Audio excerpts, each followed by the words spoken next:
Digital Notes on Cybersecurity 1. Cybersecurity, Professional Elective 2. Course Objectives. To understand various types of cyberattacks and cybercrimes, to learn threats and risks within context of the cybersecurity, to have an overview of the cyber laws and concepts of cyber forensics, to study the defensive techniques against these attacks. Unit I. Introduction to Cybersecurity. Basic cybersecurity concepts, layers of security, vulnerability, threat, harmful acts, internet governance, challenges and constraints, computer criminals, SEER triad, assets and threat, motive of attackers, active attacks, passive attacks, software attacks, hardware attacks, cyber threats, cyber warfare, cyber crime, cyber terrorism, cyber espionage, etc. Comprehensive cyber security policy. Unit 2. Cyberspace and the Law and Cyber Forensics. Introduction, Cyber Security Regulations, Roles of International Law. The Indian Cyberspace, National Cyber Security Policy. Introduction, Historical background of cyber forensics, digital forensics science, the need for computer forensics, cyber forensics and digital evidence, forensics analysis of email, digital forensics lifecycle, forensics investigation, challenges in computer forensics. Unit 3. Cybercrime, Mobile and Wireless Devices. Introduction, Proliferation of mobile and wireless devices, trends in mobility, credit card frauds in mobile and wireless computing era, security challenges posed by mobile devices, registry settings for mobile devices, authentication service security, attacks on mobile, cell phones, organizational security policies and measures in mobile computing era, laptops. UNITIV. Cybersecurity, Organizational Implications, Introduction, Cost of Cybercrimes and IPR Issues, Web Threats for Organizations, Security and Privacy Implications, Social Media Marketing, Security Risks and Perils for Organizations, Social Computing and the Associated Challenges for Organizations. Cybersecurity. Page 3. Unit V. Privacy Issues, Basic Data Privacy Concepts, Fundamental Concepts, Data Privacy Attacks, Data Linking and Profiling, Privacy Policies and their Specifications, Privacy Policy Languages, Privacy in different domains, medical, financial, etc. Cybercrime, Examples and Mini Cases. Examples, Official website of Maharashtra government hacked, Indian banks lose millions of rupees, Parliament attack, Pune city police bust Nigerian racket, email spoofing instances. Mini cases, the Indian case of online gambling, an Indian case of intellectual property crime, financial frauds in cyber domain. Topic. Page number 1I. Cybersecurity Introduction Basics. 5. 2I. Layers of Security. 9. 3I. Security Vulnerabilities, Threats and Attacks. 11. 4I. Cyber Threats, Cyber Warfare. 16. 5.2 Cyberspace and the Law and Cyber Forensics. 19. 6.2 National Cyber Security Policy. 22. 7.2 Cyber Forensics. 23. 8.3 Cybercrime Mobile and Wireless Devices. 3.0. 9.3 Security Challenges Proposed by Mobile Devices. 34. 10 IV Cyber Security Organizational Implications. 11 IV Social Media Marketing. 12 volts Privacy Issues, Data Privacy Attacks. 13 volts Privacy Policy Languages. Cybersecurity. Page 5. UNITI. Introduction to Cybersecurity. Cybersecurity Introduction, Cybersecurity Basics. Cybersecurity is the most concerned matter as cyber threats and attacks are overgrowing. Attackers are now using more sophisticated techniques to target the systems. Individuals, small-scale businesses or large organizations are all being impacted. So, all these firms, whether IT or non-IT firms, have understood the importance of cybersecurity and focusing on adopting all possible measures to deal with cyber threats. What is cybersecurity? Cybersecurity is primarily about people, processes, and technologies working together to encompass the full range of threat reduction, vulnerability reduction, deterrence, international engagement, incident response, resiliency, and recovery policies and activities, including computer network operations, information assurance, law enforcement, etc. OR.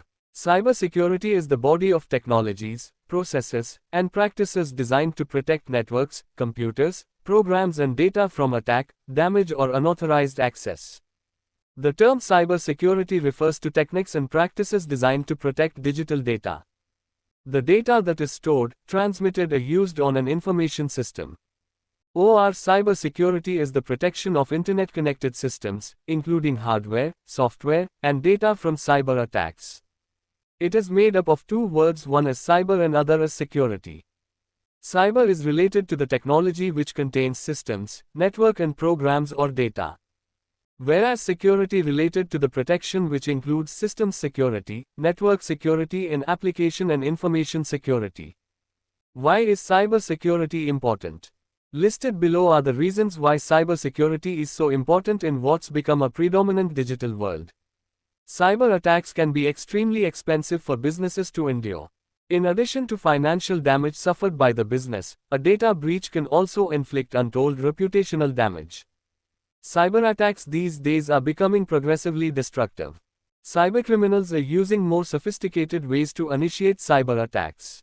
Cybersecurity. Page 6. Regulations such as GDPR are forcing organizations into taking better care of the personal data they hold.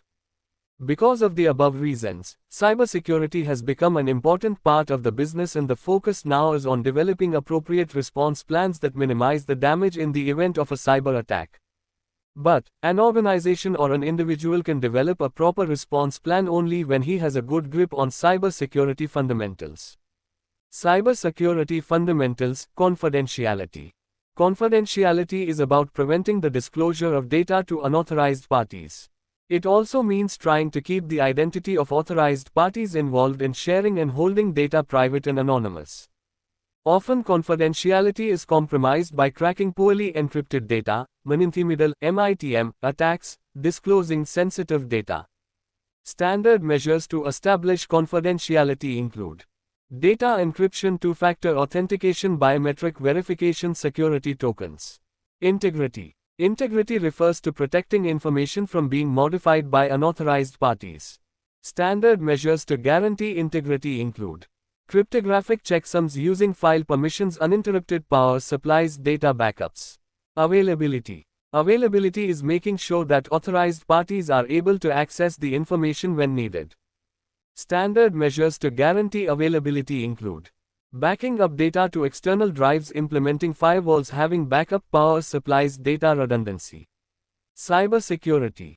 Page 7. Types of cyber attacks. A cyber attack is an exploitation of computer systems and networks. It uses malicious code to alter computer code, logic or data and lead to cybercrimes, such as information and identity theft. Cyber attacks can be classified into the following categories. 1. Web-based attacks. 2. System-based attacks. Web-based attacks. These are the attacks which occur on a website or web applications. Some of the important web-based attacks are as follows. 1. Injection attacks. It is the attack in which some data will be injected into a web application to manipulate the application and fetch the required information.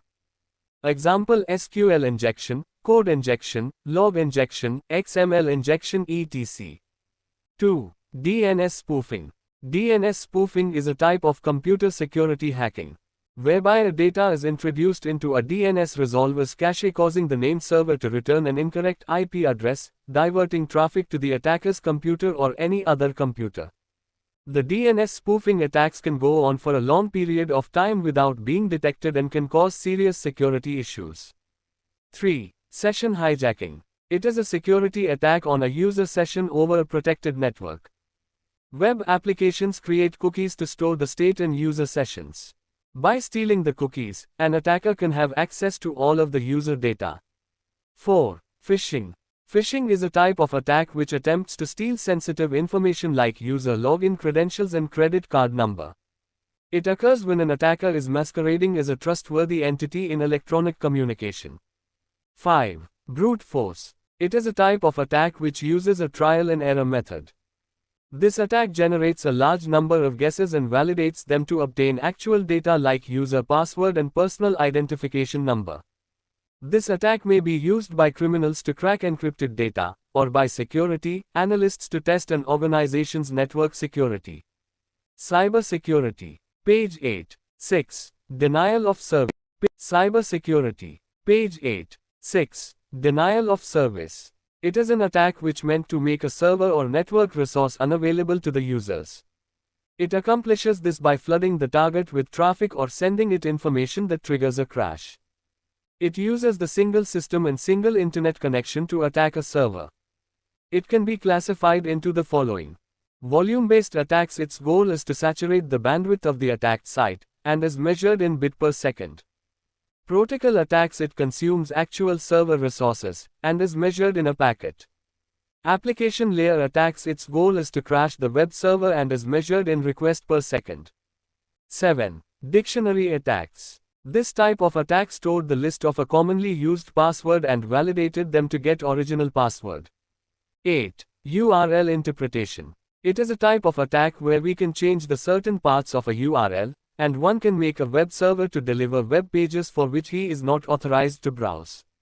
9. File inclusion attacks. It is a type of attack that allows an attacker to access unauthorized or essential files which is available on the web server or to execute malicious files on the web server by making use of the include functionality. 10. Man-in-the-middle attacks. It is a type of attack that allows an attacker to intercept the connection between client and server and acts as a bridge between them. Due to this, an attacker will be able to read, insert and modify the data in the intercepted connection. System-based attacks. These are the attacks which are intended to compromise a computer or a computer network. Some of the important system-based attacks are as follows. 1. Virus. It is a type of malicious software program that spread throughout the computer files without the knowledge of a user. It is a self-replicating malicious computer program that replicates by inserting copies of itself into other computer programs when executed. It can also execute instructions that cause harm to the system. Cybersecurity. Page 9. 2. Worm. It is a type of malware whose primary function is to replicate itself to spread to uninfected computers. It works same as the computer virus. Worms often originate from email attachments that appear to be from trusted senders. 3. Trojan horse. It is a malicious program that occurs unexpected changes to computer setting and unusual activity, even when the computer should be idle. It misleads the user of its true intent.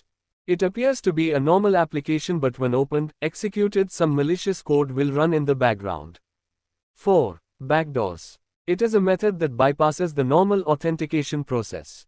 A developer may create a backdoor so that an application or operating system can be accessed for troubleshooting or other purposes. 5. Bots. A bot, short for robot, is an automated process that interacts with other network services. Some bots program run automatically, while others only execute commands when they receive specific input. Common examples of bots program are the crawler, chatroom bots, and malicious bots. Cybersecurity. Page 10. The 7 layers of cybersecurity should center on the mission-critical assets you are seeking to protect. 1. Mission-critical assets. This is the data you need to protect. 2. Data security. Data security controls protect the storage and transfer of data. 3. Application security. Applications security controls protect access to an application's access to your mission-critical assets, and the internal security of the application. 4. Endpoint security. Endpoint security controls protect the connection between devices and the network. 5. Network security. Network security controls protect an organization's network and prevent unauthorized access of the network. 6. Perimeter security. Perimeter security controls include both the physical and digital security methodologies that protect the business overall. 7. The human layer. Humans are the weakest link in any cybersecurity posture. Human security controls include phishing simulations and access management controls that protect mission-critical assets from a wide variety of human threats, including cybercriminals, malicious insiders, and negligent users. Vulnerability, threat, harmful acts. As the recent epidemic of data breaches illustrates, no system is immune to attacks.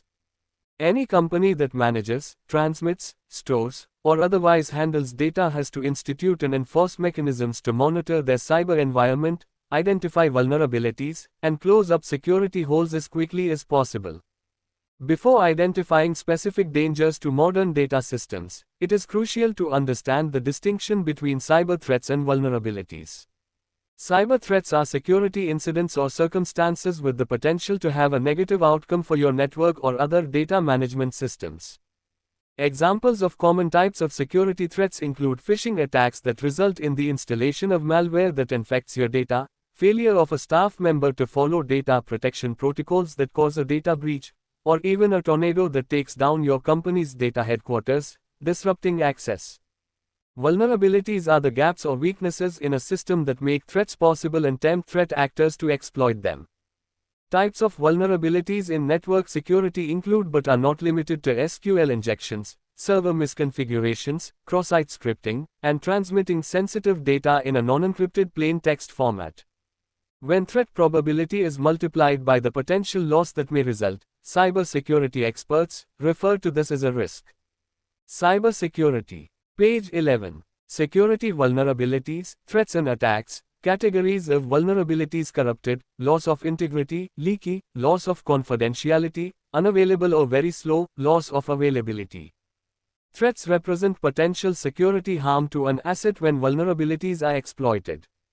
Attacks are threats that have been carried out passive, make use of information from the system without affecting system resources. Active, alter system resources or affect operation. Insider, initiated by an entity inside the organization. Outsider, initiated from outside the perimeter.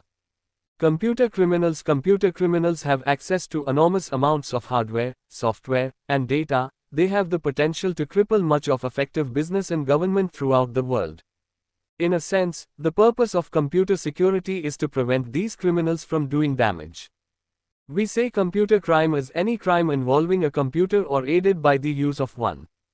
Although this definition is admittedly broad, it allows us to consider ways to protect ourselves, our businesses, and our communities against those who use computers maliciously. One approach to prevention or moderation is to understand who commits these crimes and why. Many studies have attempted to determine the characteristics of computer criminals. By studying those who have already used computers to commit crimes, we may be able in the future to spot likely criminals and prevent the crimes from occurring. SEER Triad. The SEER Triad is actually a security model that has been developed to help people think about various parts of IT security. SEER Triad broken down. Confidentiality. It's crucial in today's world for people to protect their sensitive, private information from unauthorized access. Protecting confidentiality is dependent on being able to define and enforce certain access levels for information. Cybersecurity. Page 12. In some cases, doing this involves separating information into various collections that are organized by who needs access to the information and how sensitive that information actually is, i.e., the amount of damage suffered if the confidentiality was breached. Some of the most common means used to manage confidentiality include access control lists, volume and file encryption, and Unix file permissions. Integrity. Data integrity is what the I in SEER Triad stands for. This is an essential component of the SEER Triad and designed to protect data from deletion or modification from any unauthorized party, and it ensures that when an authorized person makes a change that should not have been made, the damage can be reversed. Availability. This is the final component of the SEER Triad and refers to the actual availability of your data.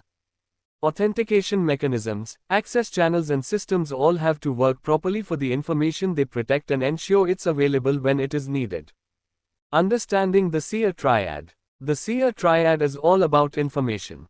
While this is considered the core factor of the majority of IT security, it promotes a limited view of the security that ignores other important factors. For example, even though availability may serve to make sure you don't lose access to resources needed to provide information when it is needed, thinking about information security in itself doesn't guarantee that someone else hasn't used your hardware resources without authorization.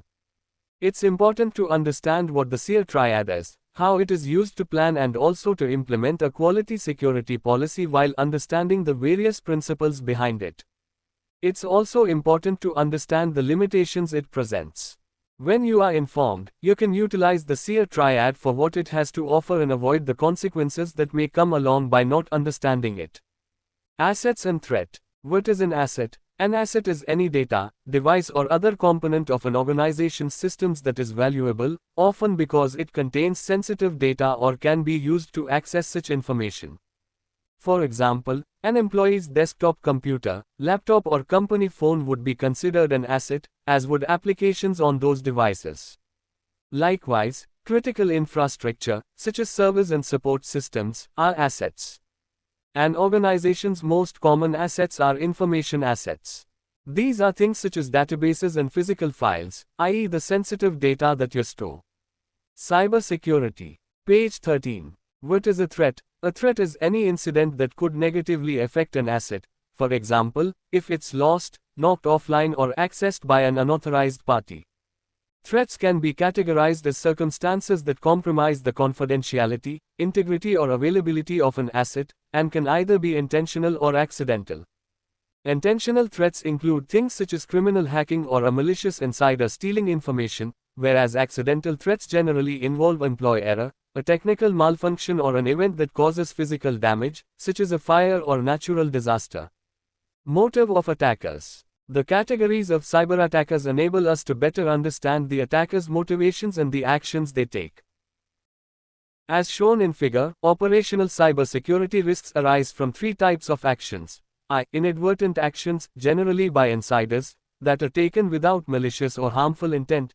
E. Deliberate actions, by insiders or outsiders, that are taken intentionally and are meant to do harm. And E. Inaction, generally by insiders, such as a failure to act in a given situation, either because of a lack of appropriate skills, knowledge, guidance, or availability of the correct person to take action of primary concern. Here are deliberate actions, of which there are three categories of motivation. 1. Political motivations. Examples include destroying, disrupting, or taking control of targets, espionage, and making political statements, protests, or retaliatory actions. 2. Economic motivations. Examples include theft of intellectual property or other economically valuable assets, e.g., funds, credit card information, fraud, industrial espionage and sabotage, and blackmail. 3. Sociocultural motivations. Examples include attacks with philosophical, theological, political, and even humanitarian goals. Sociocultural motivations also include fun, curiosity, and a desire for publicity or ego gratification. Types of cyberattacker actions and their motivations when deliberate. Cybersecurity. Page 14.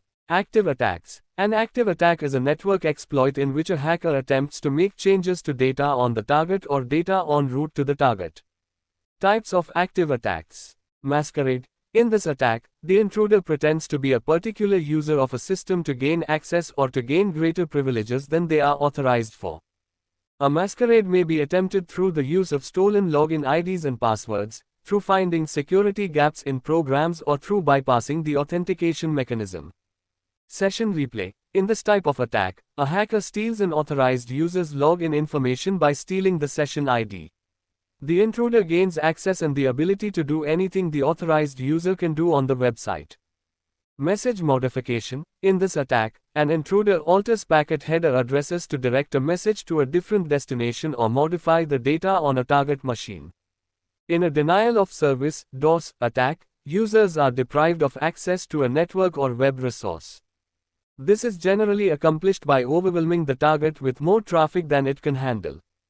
In a distributed denial of service (DDoS) exploit, large numbers of compromised systems, sometimes called a botnet or zombie army, attack a single target. Passive attacks. Passive attacks are relatively scarce from a classification perspective, but can be carried out with relative ease, particularly if the traffic is not encrypted. Types of passive attacks. Eavesdropping, tapping. The attacker simply listens to messages exchanged by two entities. For the attack to be useful, the traffic must not be encrypted. Any unencrypted information, such as a password sent in response to an HTTP request, may be retrieved by the attacker. Traffic analysis. The attacker looks at the metadata transmitted in traffic in order to deduce information relating to the exchange and the participating entities, e.g. the form of the exchanged traffic, rate, duration, etc.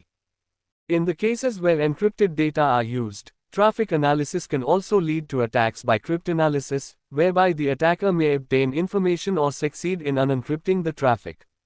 Software attacks. Malicious code, sometimes called malware, is a type of software designed to take over or damage a computer user's operating system, without the user's knowledge or approval. It can be very difficult to remove and very damaging. Common malware examples are listed in the following table.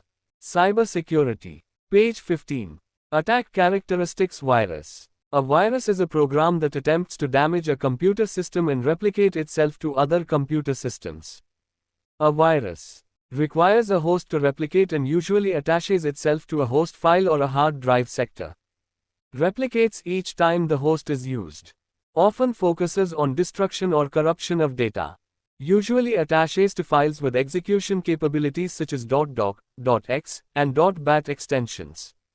Often distributes via email. Many viruses can email themselves to everyone in your address book. Examples: Stoned, Michelangelo, Melissa, I love you. Worm. A worm is a self-replicating program that can be designed to do any number of things, such as delete files or send documents via email. A worm can negatively impact network traffic just in the process of replicating itself. A worm can install a backdoor in the infected computer. Is usually introduced into the system through a vulnerability. Infects one system and spreads to other systems on the network. Example: Code Red.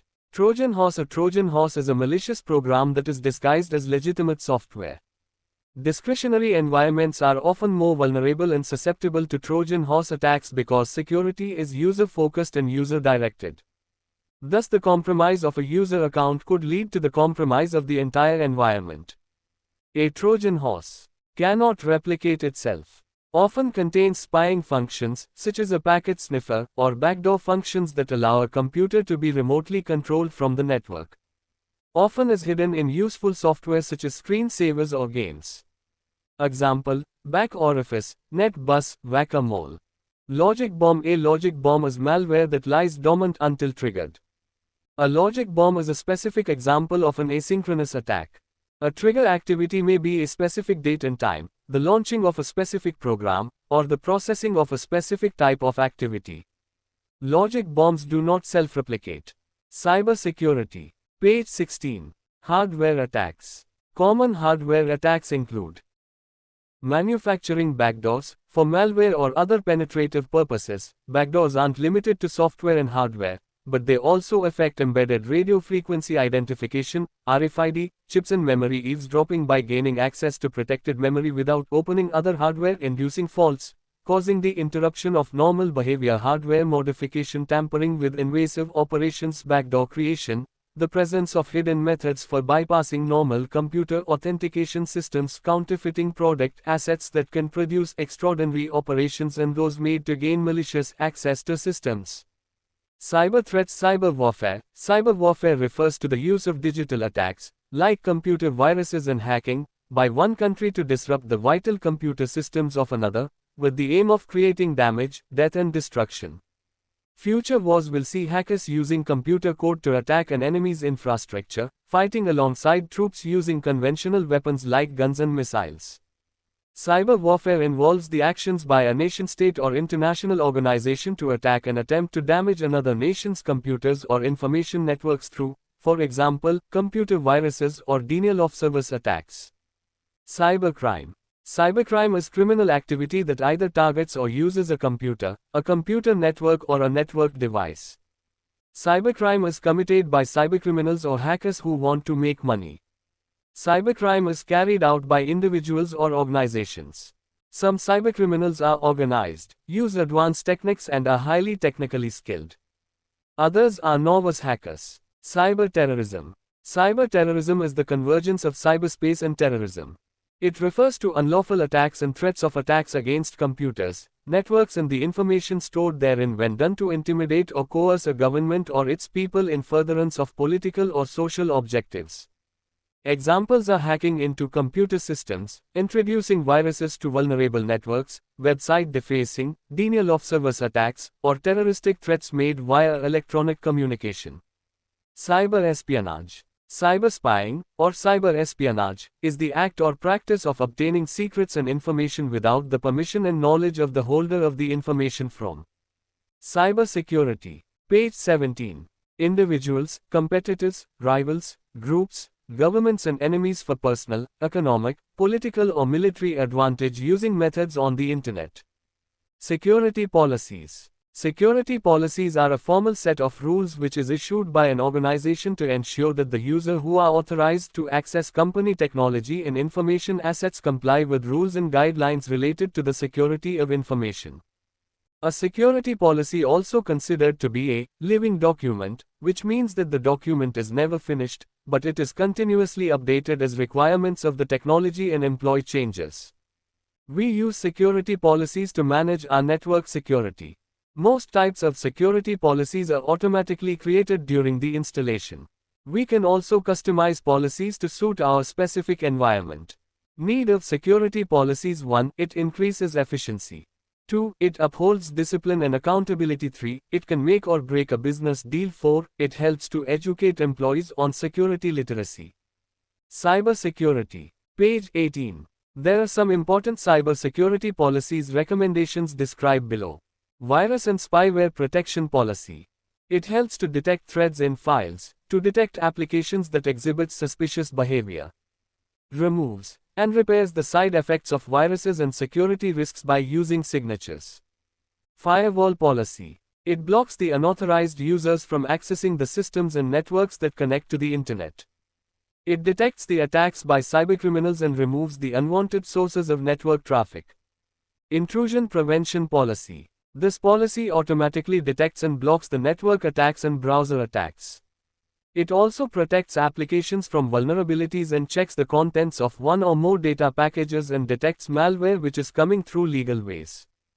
Application and device control. This policy protects a system's resources from applications and manages the peripheral devices that can attach to a system. The device control policy applies to both Windows and Mac computers, whereas application control policy can be applied only to Windows clients. Cyber security. Page 19. Unit 2: Cyberspace and the Lawrence Cyber Forensics. Cyberspace. Cyberspace can be defined as an intricate environment that involves interactions between people, software, and services. It is maintained by the worldwide distribution of information and communication technology devices and networks.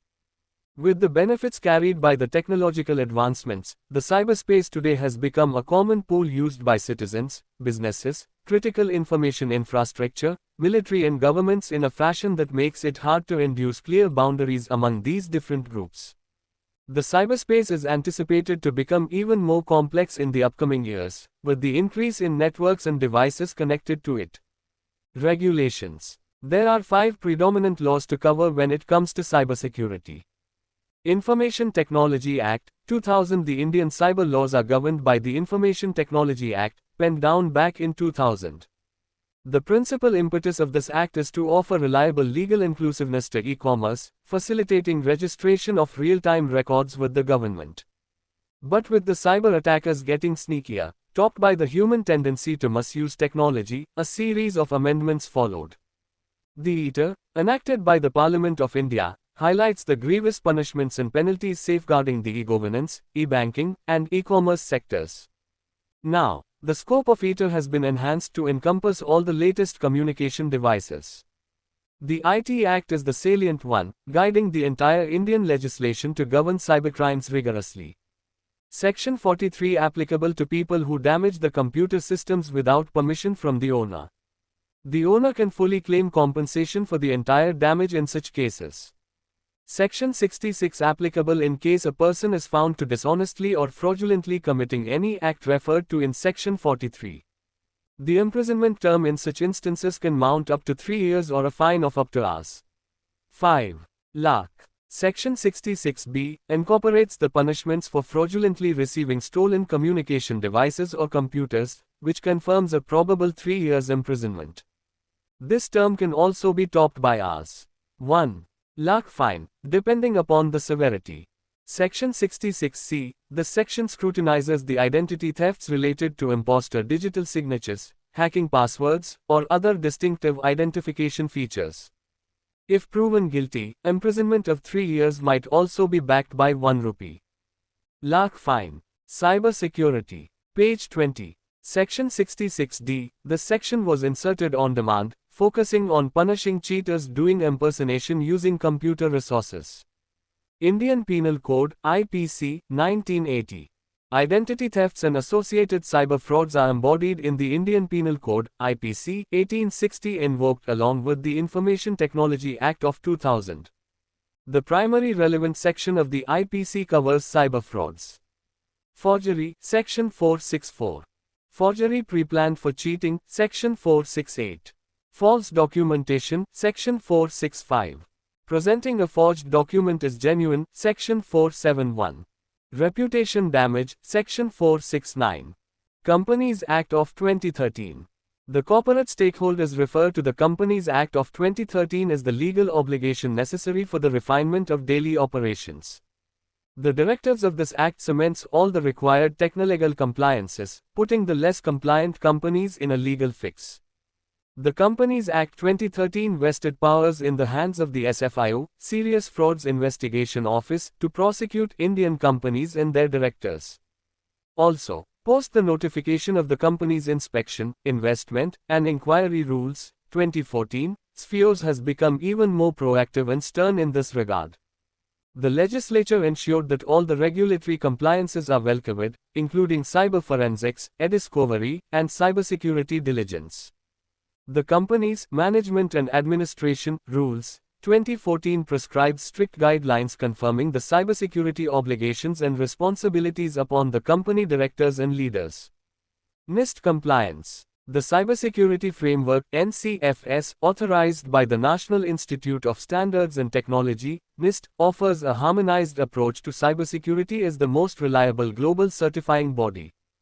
NIST cybersecurity framework encompasses all required guidelines, standards, and best practices to manage the cyber-related risks responsibly. This framework is prioritized on flexibility and cost-effectiveness.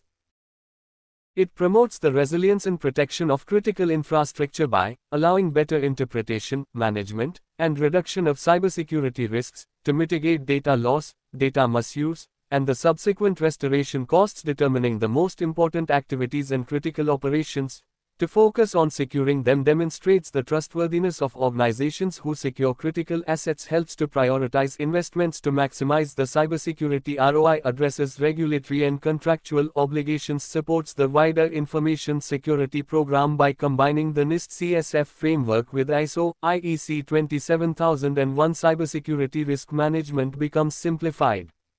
It also makes communication easier. Cybersecurity. Page 21. Throughout the organization and across the supply chains via a common cybersecurity directive laid by NIST. Final thoughts. As human dependence on technology intensifies, cyber laws in India and across the globe need constant upgradation and refinements. The pandemic has also pushed much of the workforce into a remote working module, increasing the need for app security. Lawmakers have to go the extra mile to stay ahead of the imposters, in order to block them at their advent. Cybercrimes can be controlled, but it needs collaborative efforts of the lawmakers, the internet or network providers, the intercessors like banks and shopping sites, and, most importantly, the users. Only the prudent efforts of these stakeholders, ensuring their confinement to the lore of the cyberland, can bring about online safety and resilience. Role of international laws. In various countries, areas of the computing and communication industries are regulated by governmental bodies. There are specific rules on the uses to which computers and computer networks may be put. In particular, there are rules on unauthorized access, data privacy and spamming. There are also limits on the use of encryption and of equipment which may be used to defeat copy protection schemes. There are laws governing trade on the internet, taxation, consumer protection, and advertising. There are laws on censorship versus freedom of expression, rules on public access to government information, and individual access to information held on them by private bodies. Some states limit access to the internet, by law as well as by technical means. International law for cybercrime. Cybercrime is international, that there are no cyber borders between countries. The complexity in types and forms of cybercrime increases the difficulty to fight back. Fighting cybercrime calls for international cooperation. Various organizations and governments have already made joint efforts in establishing global standards of legislation and law enforcement both on a regional and on an international scale. The Indian cyberspace. Indian cyberspace was born in 1975 with the establishment of National Informatics Centre, NIC, with an aim to provide government with IT solutions. 3 networks, NWs, were set up between 1986 and 1988 to connect various agencies of government. These NWs were INDONET, which connected the IBM mainframe installations that made up India's computer infrastructure, and ICNET, the NIC NW, a nationwide very small aperture terminal, VSAT NW for public sector organizations, as well as to connect the central government with the state governments and district administrations. The third NW setup was ERNET, the Education and Research Network, to serve the academic and research communities. New Internet Policy of 1998 paved the way for services from multiple Internet service providers, ISPs, and gave boost to the Internet user base. Grew from 1.4 million in 1999 to over 150 million by December 2012. Exponential growth rate is attributed to increasing Internet. Cyber security. Page 22. Access through mobile phones and tablets. Government is making a determined push to increase broadband penetration from its present level of about 6%. The target for broadband is 160 million households by 2016 under the National Broadband Plan. National Cyber Security Policy is a policy framework by Department of Electronics and Information Technology. It aims at protecting the public and private infrastructure from cyber attacks. The policy also intends to safeguard information, such as personal information, of web users, financial and banking information, and sovereign data. This was particularly relevant in the wake of U.S. National Security Agency, NSA, leaks that suggested the U.S. government agencies are spying on Indian users, who have no legal or technical safeguards against it. Ministry of Communications and Information Technology, India, defines cyberspace as a complex environment consisting of interactions between people, software services supported by worldwide distribution of information and communication technology. Vision: to build a secure and resilient cyberspace for citizens, business, and government, and also to protect anyone from intervening in users' privacy. Mission: to protect information and information infrastructure in cyberspace, build capabilities to prevent and respond to cyber threat, reduce vulnerabilities and minimize damage from cyber incidents through a combination of institutional structures, people, processes, technology, and cooperation. Objective: Ministry of Communications and Information Technology, India, define objectives as follows. To create a secure cyber ecosystem in the country, generate adequate trust and confidence in IT system and transactions in cyberspace, and thereby enhance adoption of IT in all sectors of the economy. To create an assurance framework for the design of security policies and promotion and enabling actions for compliance to global security standards and best practices by way of conformity assessment, product, process, technology and people. To strengthen the regulatory framework for ensuring a secure cyberspace ecosystem. To enhance and create national and sectoral level 24x7 mechanism for obtaining strategic information regarding threats to ICT infrastructure, creating scenarios for response, resolution and crisis management through effective predictive, preventive, protective response and recovery actions. Cyber security. Page 23. Introduction. Cyber forensics. Cyber forensics. Computer forensics is the application of investigation and analysis techniques to gather and preserve evidence. Forensic examiners typically analyze data from personal computers, laptops, personal digital assistants, cell phones, servers, tapes, and any other type of media. This process can involve anything from breaking encryption, to executing search warrants with a law enforcement team, to recovering and analyzing files from hard drives that will be critical evidence in the most serious civil and criminal cases. The forensic examination of computers and data storage media is a complicated and highly specialized process. The results of forensic examinations are compiled and included in reports. In many cases, examiners testify to their findings, where their skills and abilities are put to ultimate scrutiny. Digital forensics. Digital forensics is defined as the process of preservation, identification, extraction, and documentation of computer evidence which can be used by the court of law. It is a science of finding evidence from digital media like a computer, mobile phone, server, or network. It provides the forensic team with the best techniques and tools to solve complicated digital-related cases. Digital forensics helps the forensic team to analyze, inspect, identifies, and preserve the digital evidence residing on various types of electronic devices. Digital forensic science is a branch of forensic science that focuses on the recovery and investigation of material found in digital devices related to cybercrime. The need for computer forensics. Computer forensics is also important because it can save your organization money. From a technical standpoint, the main goal of computer forensics is to identify, collect, preserve, and analyze data in a way that preserves the integrity of the evidence collected so it can be used effectively in a legal case. Cyber forensics and digital evidence. Digital evidence is information stored or transmitted in binary form that may be relied on in court. It can be found on a computer hard drive, a mobile phone, among other places. Digital evidence is commonly associated with electronic crime, or a crime, such as child pornography or credit card fraud. However, digital evidence is now used to prosecute all types of crimes, not just a crime. For example, suspects' email or mobile phone files might contain critical evidence regarding their intent, their whereabouts at the time of a crime and their relationship with other suspects. In 2005, for example, a floppy disk led investigators to the BTK serial killer who had eluded police capture since 1974 and claimed the lives of at least 10 victims. Cybersecurity. Page 24. In an effort to fight a crime and to collect relevant digital evidence for all crimes, law enforcement agencies are incorporating the collection and analysis of digital evidence, also known as computer forensics, into their infrastructure. Law enforcement agencies are challenged by the need to train officers to collect digital evidence and keep up with rapidly evolving technologies such as computer operating systems. Forensics analysis of email. Email forensics refers to the study of source and content of email as evidence to identify the actual sender and recipient of a message, data, time of transmission, detailed record of email transaction, intent of the sender, etc. This study involves investigation of metadata, keyword searching, port scanning, etc., for authorship attribution and identification of email scams. Various approaches that are used for email forensic are header analysis, metadata in the email message in the form of control information i.e. envelope and headers including headers in the message body contain information about the sender and or the path along which the message has traversed.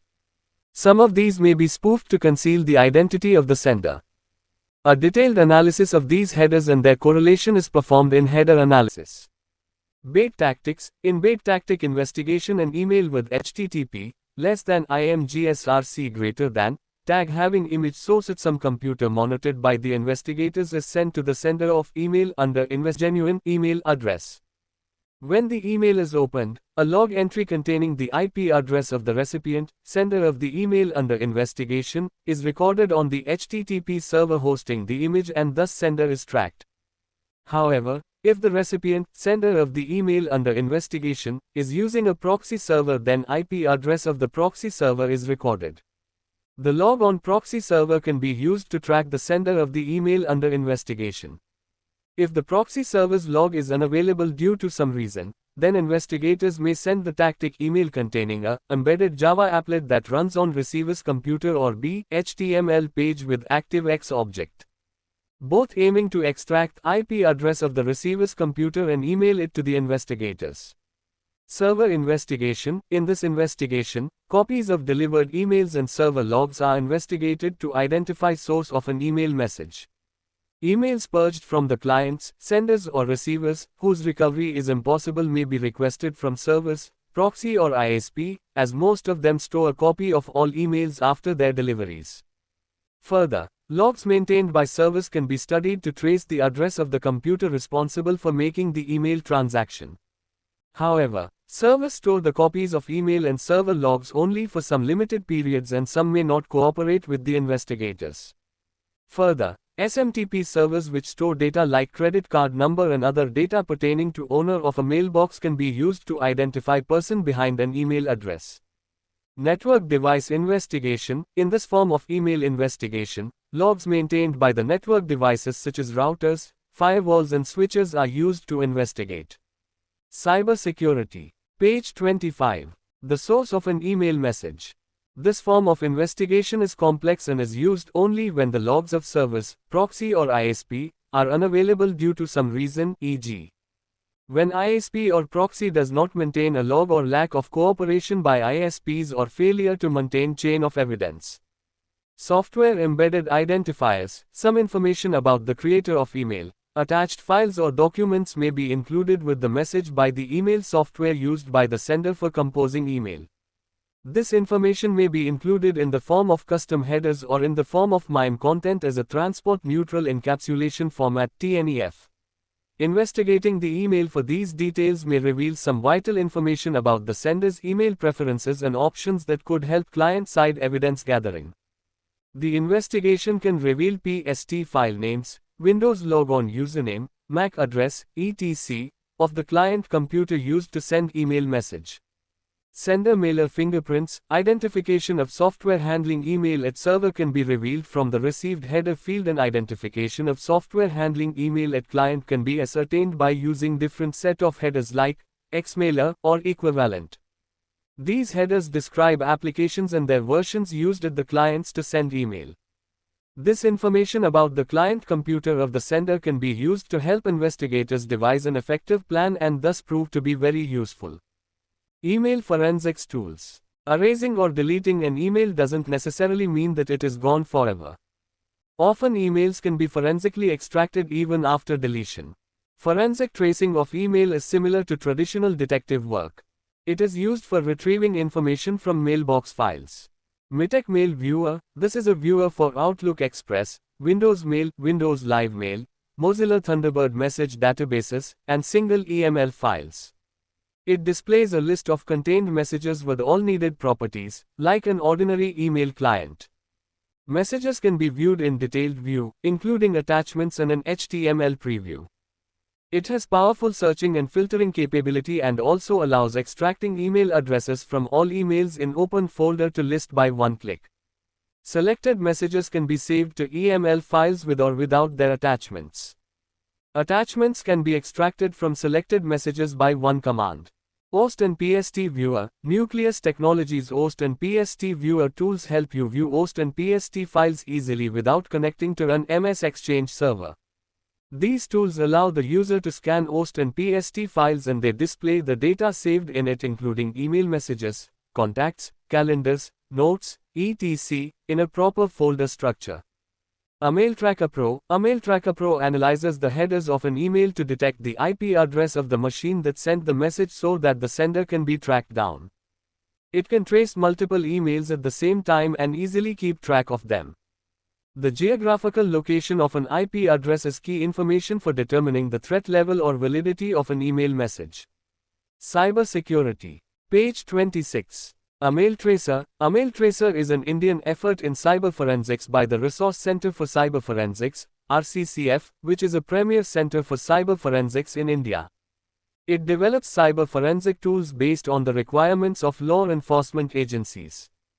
Digital forensics lifecycle. Collection. The first step in the forensic process is to identify potential sources of data and acquire data from them. Examination. After data has been collected, the next phase is to examine the data, which involves assessing and extracting the relevant pieces of information from the collected data. This phase may also involve bypassing or mitigating OS or application features that obscure data and code, such as data compression, encryption, and access control mechanisms. Analysis. Once the relevant information has been extracted, the analyst should study and analyze the data to draw conclusions from it. The foundation of forensics is using a methodical approach to reach appropriate conclusions based on the available data or determine that no conclusion can yet be drawn.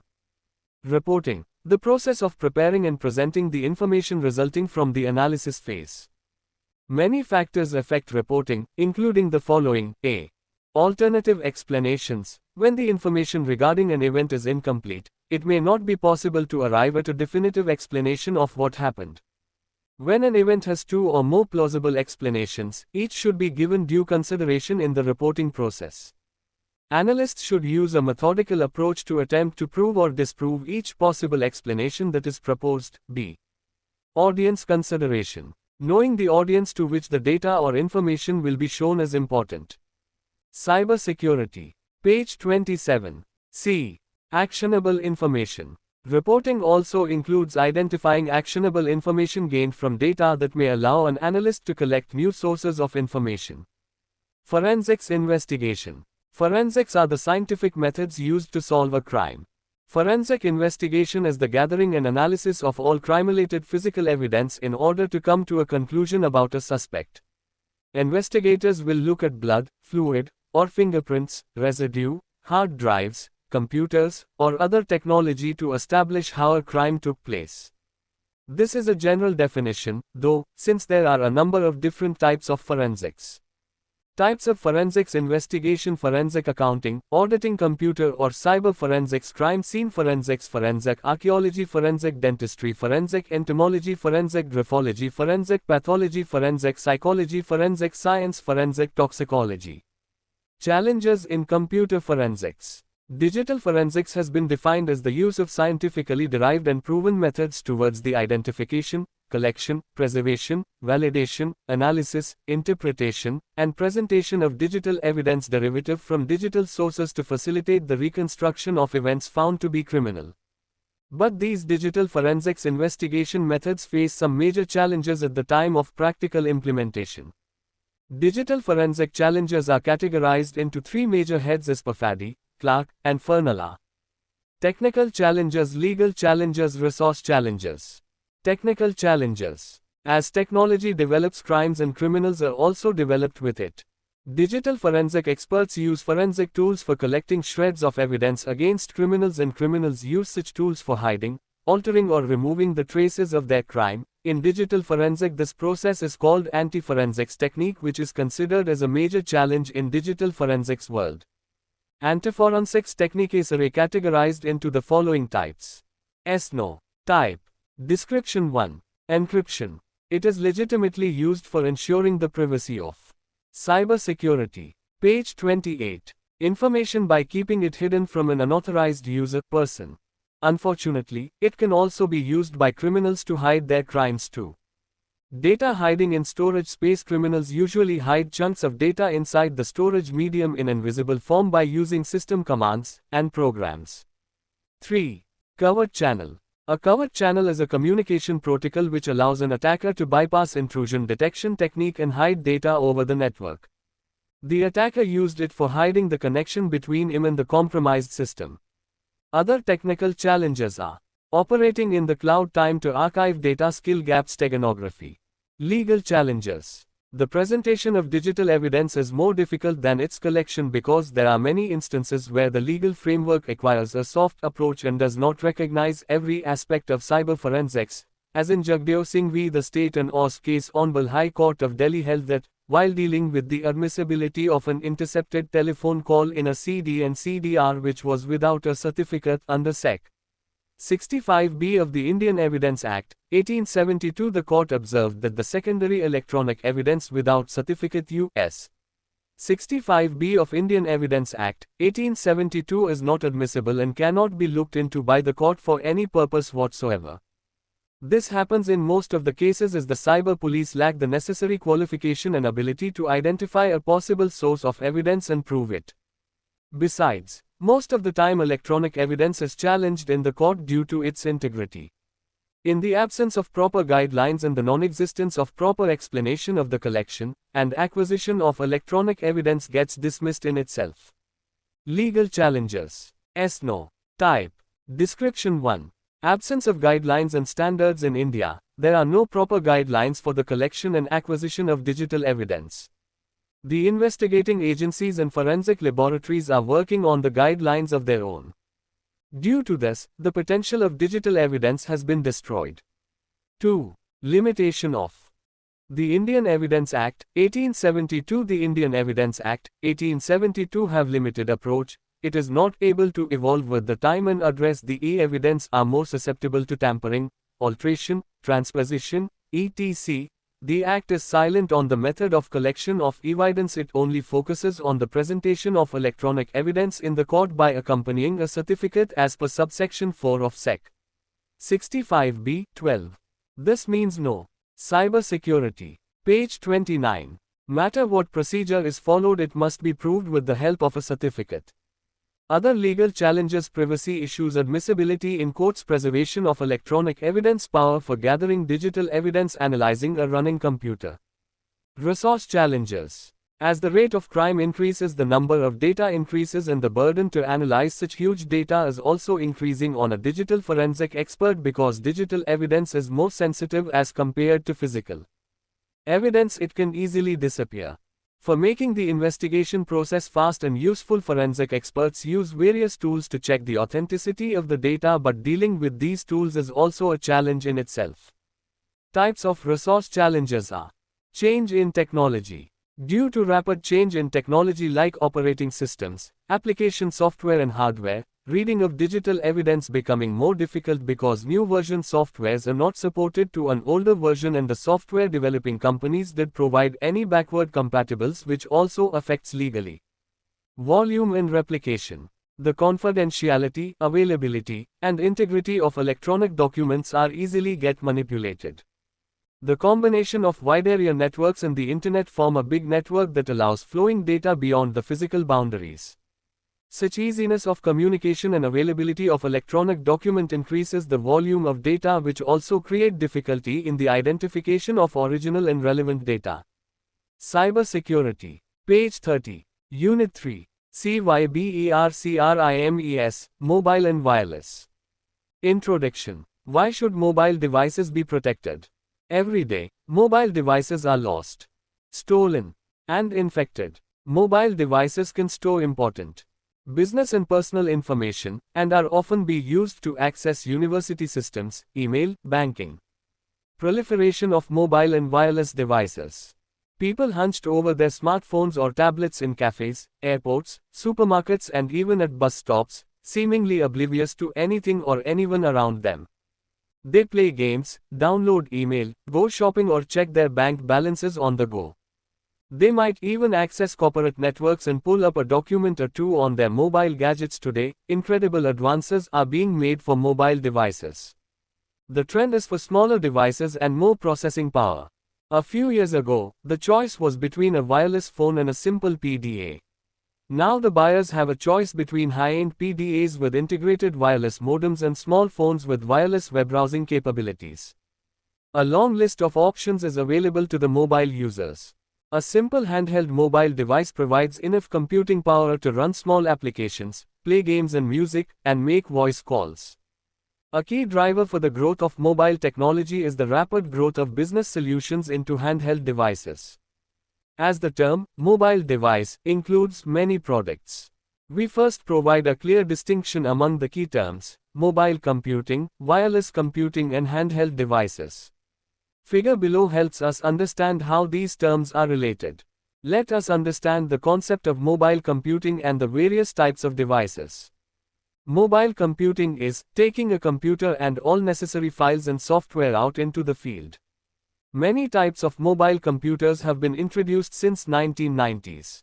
They are as follows. 1. Portable computer. It is a general-purpose computer that can be easily moved from one place to another, but cannot be used while in transit, usually because it requires some setting up and an AC power source.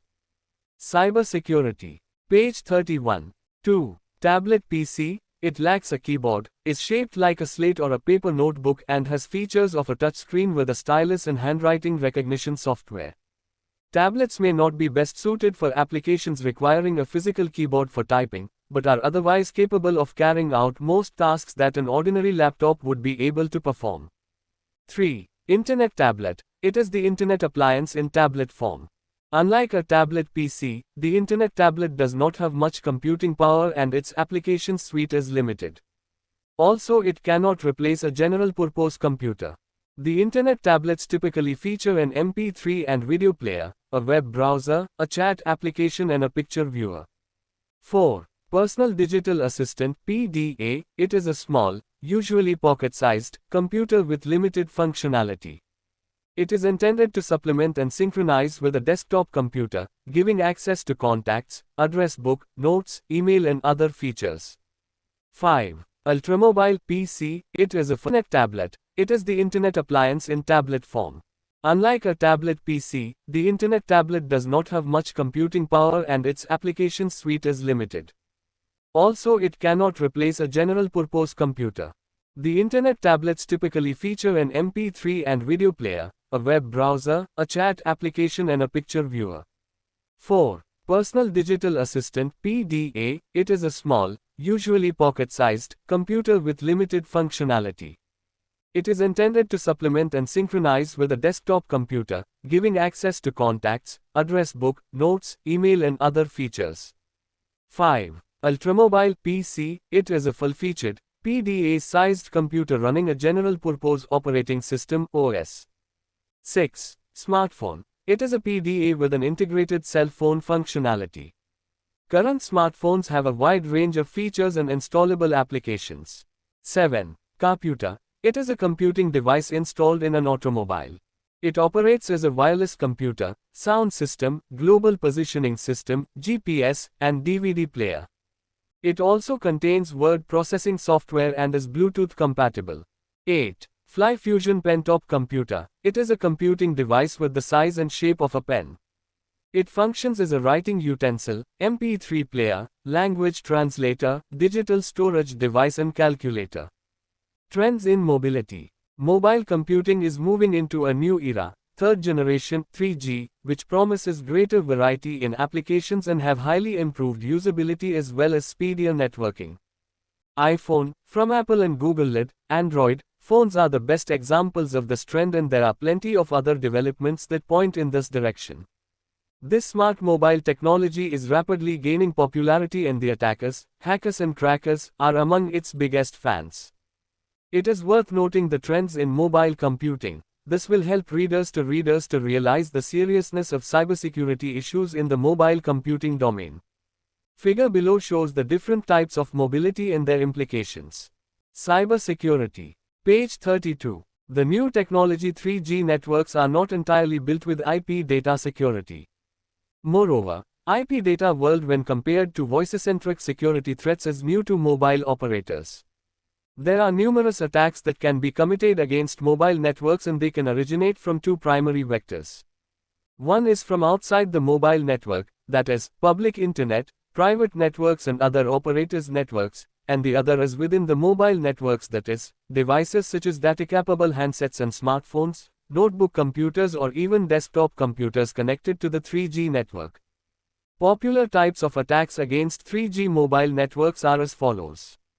1. Malwares, viruses and worms. Although many users are still in the transient process of switching from 2G, 2.5G to G, 2.5G to 3G, 3G, it is a growing need to educate the community people and provide awareness of such threats that exist while using mobile devices. Here are few examples of malware specific to mobile devices. Skull Trojan. iTarget Series 60 phones equipped with the Symbian mobile OS. Kabir worm. It is the first dedicated mobile phone worm infects phones running on Symbian OS and scans other mobile devices to send a copy of itself to the first vulnerable phone it finds through Bluetooth wireless technology. The worst thing about this worm is that the source code for the Kabir H and Kabir I viruses is available online. Mosquito Trojan. It affects the Series 60 smartphones and is a cracked version of Mosquito's mobile phone game. Bradder Trojan. It affects the Windows CEOS by creating a SVC host, X file in the Windows Startup folder which allows full control of the device. This executable file is conductive to traditional worm propagation vectors such as email file attachments. Lasco worm. It was released first in 2005 to target PDAs and mobile phones running the Symbian OS. Lasco is based on Kabir's source code and replicates over Bluetooth connection. 2. Denial of service (DOS). The main objective behind this attack is to make the system unavailable to the intended users. Virus attacks can be used to damage the system to make the system unavailable. Presently, one of the most common cybersecurity threats to wired Internet Service Providers, ISPs, is a distributed denial of service (DDoS) attack. DDoS. Cybersecurity. Page 33. Attacks are used to flood the target system with the data so that the response from the target system is either slowed or stopped. 3. Overbilling attack. Overbilling involves an attacker hijacking a subscriber's IP address and then using it, i.e., the connection, to initiate downloads that are not free downloads, or simply use it for his/her own purposes. In either case, the legitimate user is charged for the activity which the user did not conduct or authorize to conduct. 4. Spoofed Policy Development Process (PDP). These of attacks exploit the vulnerabilities in the GTP, General Packet Radio Service (GPRS) tunneling protocol. 5. Signaling level attacks. The Session Initiation Protocol (SIP) is a signaling protocol used in IP Multimedia Subsystem (IMS) networks to provide Voice over Internet Protocol (VoIP) services. There are several vulnerabilities with SIP-based vault systems. Credit card frauds in mobile and wireless computing era. These are new trends in cybercrime that are coming up with mobile computing, mobile commerce (m-commerce), and mobile banking (m-banking). Credit card frauds are now becoming commonplace given the ever-increasing power and the ever-reducing prices of the mobile handheld devices, factors that result in easy availability of these gadgets to almost anyone. Today belongs to mobile computing, that is, anywhere, anytime computing. The developments in wireless technology have fueled this new mode of working for white-collar workers. This is true for credit card processing too. Wireless credit card processing is a relatively new service that will allow a person to process credit cards electronically, virtually anywhere. Wireless credit card processing is a very desirable system, because it allows businesses to process transactions from mobile locations quickly, efficiently and professionally. It is most often used by businesses that operate mainly in a mobile environment. There is a system available from an Australian company, Alacrity, called Closed Loop Environment for Wireless (CLU). Figure above shows the flow of events with CLU, which is a registered trademark of Alacrity used here only to demonstrate the flow in this environment. As shown in figure, the basic flow is as follows. 1. Merchant sends a transaction to bank 2. The bank transmits the request to the authorized cardholder 3. The cardholder approves or rejects. Password protected. Cybersecurity. Page 34. 4. The bank merchant is notified 5. The credit card transaction is completed. Security challenges posed by mobile devices. Mobility brings two main challenges to cybersecurity. First, on the handheld devices, information is being taken outside the physically controlled environment, and second, remote access back to the protected environment is being granted. Perceptions of the organizations to these cybersecurity challenges are important in devising appropriate security operating procedure. When people are asked about important in managing a diverse range of mobile devices, they seem to be thinking of the ones shown in below figure. As the number of mobile device users increases, two challenges are presented, one at the device level called micro challenges, and another at the organizational level called macro challenges. Some well-known technical challenges in mobile security are managing the registry settings and configurations, authentication service security, cryptography security, lightweight directory access protocol (LDAP) security, remote access server (RAS) security, media player control security, networking application program interface (API) security, etc. Registry settings for mobile devices. Let us understand the issue of registry settings on mobile devices through an example. Microsoft ActiveSync is meant for synchronization with Windows-powered personal computers, PCs, and Microsoft Outlook. ActiveSync acts as the gateway between Windows-powered PC and Windows mobile-powered device, enabling the transfer of applications such as Outlook information, Microsoft Office documents, pictures, music, videos and applications from a user's desktop to his/her device. In addition to synchronizing with a PC, ActiveSync can synchronize directly with the Microsoft Exchange server so that the users can keep their emails, calendar, notes and contacts updated wirelessly when they are away from their PCs. In this context, registry setting becomes an important issue given the ease with which various applications allow a free flow of information. Authentication Service Security. There are two components of security. Authentication Service Security. There are two components of security in mobile computing: security of devices and security in networks. A secure network access involves authentication between the device and the base stations or web servers.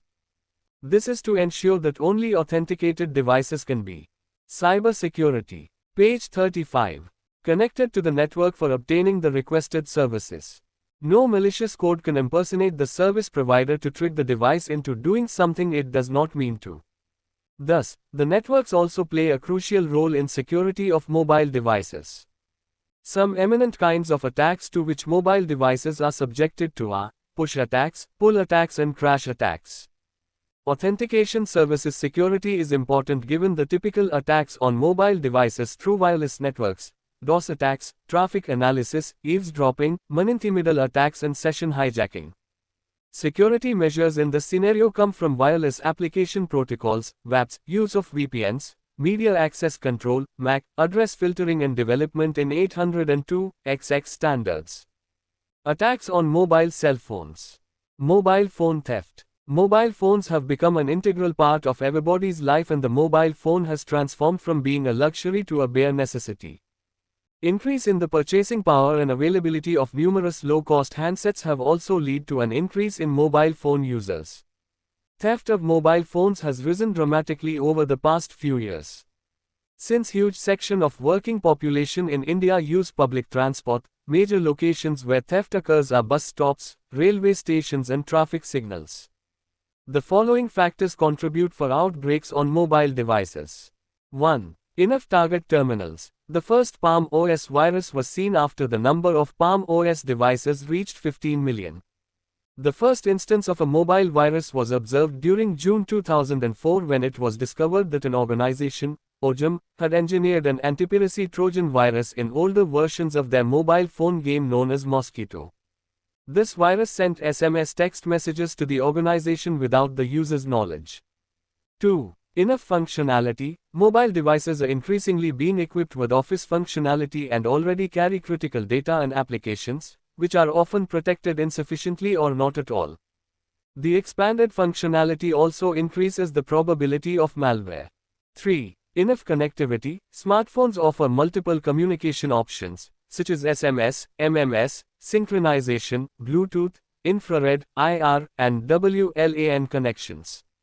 Therefore, unfortunately, the increased amount of freedom also offers more choices for virus writers. Mobile. Viruses concept of machine concept of wishing concept of smishing hacking, Bluetooth. Organizational security policies and measures in mobile computing era. Proliferation of handheld devices used makes the cybersecurity issue graver than what we would tend to think. People have grown so used to their handhelds they are treating them like wallets. For example, people are storing more types of confidential information on mobile computing devices than their employers or they themselves know. They listen to music using their handheld devices. One should think about not to keep credit card and bank. Cybersecurity. Page 36. Account numbers, passwords, confidential emails, and strategic information about organization, merger or takeover plans, and also other valuable information that could impact stock values in the mobile devices. Imagine the business impact if an employee's USB, pluggable drive or laptop was lost or stolen, revealing sensitive customer data such as credit reports, social security numbers, SSNs, and contact information. Operating guidelines for implementing mobile device security policies in situations such as those described above. The ideal solution would be to prohibit all confidential data from being stored on mobile devices, but this may not always be practical. Organizations can, however, reduce the risk that confidential information will be accessed from lost or stolen mobile devices through the following steps. 1. Determine whether the employees in the organization need to use mobile computing devices at all, based on their risks and benefits within the organization, industry, and regulatory environment. 2. Implement additional security technologies, as appropriate to fit both the organization and the types of devices used. Most, and perhaps all, mobile computing devices will need to have their native security augmented with such tools as strong encryption, device passwords and physical locks. Biometrics techniques can be used for authentication and encryption and have great potential to eliminate the challenges associated with passwords. 3. Standardize the mobile computing devices and the associated security tools being used with them. As a matter of fundamental principle, security deteriorates quickly as the tools and devices used become increasingly disparate. 4. Develop a specific framework for using mobile computing devices, including guidelines for data syncing, the use of firewalls and anti-malware software and the types of information that can be stored on them. 5. Centralize management of your mobile computing devices. Maintain an inventory so that you know who is using what kinds of devices. 6. Establish patching procedures for software on mobile devices. This can often be simplified by integrating patching with syncing or patch management with the centralized 7. Provide education and awareness training to personnel using mobile devices. People cannot be expected to appropriately secure their information if they have not been told how. Organizational policies for the use of mobile handheld devices. There are many ways to handle the matter of creating policy for mobile devices. One way is creating distinct mobile computing policy. Another way is including such devices' existing policy. There are also approaches in between where mobile devices fall under both existing policies and a new one. In the hybrid approach, a new policy is created to address the specific needs of the mobile devices, but more general usage issues fall under general IT policies. As a part of this approach, the acceptable use policy for other technologies is extended to the mobile devices. Companies new to mobile devices may adopt an umbrella mobile policy, but they find over time that they will need to modify their policies to match the challenges posed by different kinds of mobile handheld devices. For example, wireless devices pose different challenges than non-wireless also. Employees who use mobile devices more than 20% of the time will have different requirements than less frequent users. It may happen that over time, companies may need to create separate policies for the mobile devices on the basis of whether they connect wirelessly and with distinctions for devices that connect to WANs and LANs. Cybersecurity. Page 37. Concept of laptops. As the price of computing technology is steadily decreasing, usage of devices such as the laptops is becoming more common. Although laptops, like other mobile devices, enhance the business functions owing to their mobile access to information anytime and anywhere, they also pose a large threat as their portable wireless capability in these devices has also raised cybersecurity concerns owing to the information being transmitted over other, which makes it hard to detect. The thefts of laptops have always been a major issue, according to the cybersecurity industry and insurance company statistics. Cybercriminals are targeting laptops that are expensive, to enable them to fetch a quick profit in the black market. Very few laptop thieves are actually interested in the information that is contained in the laptop. Most laptops contain personal and corporate information that could be sensitive. Physical security countermeasures organizations are heavily dependent upon a mobile workforce with access to information, no matter where they travel. However, this mobility is putting organizations at risk of having a data breach if a laptop containing sensitive information is lost or stolen. Hence, physical security countermeasures are becoming very vital to protect the information on the employees' laptops and to reduce the likelihood that employees will lose laptops. 1. Cables and hardwired locks. The most cost-efficient and ideal solution to safeguard any mobile device is securing with cables and locks, specially designed for laptops. Kensington cables are one of the most popular brands in laptop security cable.